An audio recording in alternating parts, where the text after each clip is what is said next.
ঠিক উপরে ছবিটির মতো সেম ডিজাইন কালার রেখে কীভাবে নিচে ছবিটি বানানো যায় আজকে সেই বিষয়টি আমরা দেখব।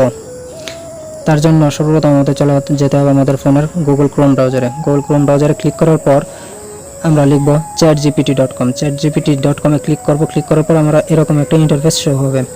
তারপর প্লাস বাটনে ক্লিক করে অ্যাড ফটোস এখানে অপশনে ক্লিক করব। ক্লিক করার পর আমাদের ফোনের গ্যালারিতে চলে যাবে। গ্যালারিতে আমরা যে আমাদের আশানিত ছবিটি সিলেক্ট করে দেব। সিলেক্ট করার পর কিছুক্ষণ অপেক্ষা করতে হবে।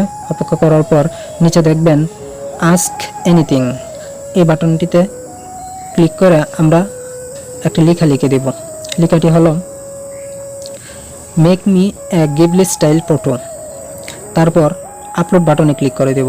আপলোড বাটনে ক্লিক করার পর আমরা কিছুক্ষণ অপেক্ষা করব। কিছুক্ষণ অপেক্ষা করার পর আমাদের আশানুরূপ যে ছবিটি আমরা পেয়ে যাব। ছবিটির উপর ক্লিক করার পর আমরা উপরে ডাউনলোড বাটন দেখতে পারবো। ডাউনলোড বাটনে ক্লিক করে আমরা ছবিটি যে কোনো স্থানে ব্যবহার করতে পারবো।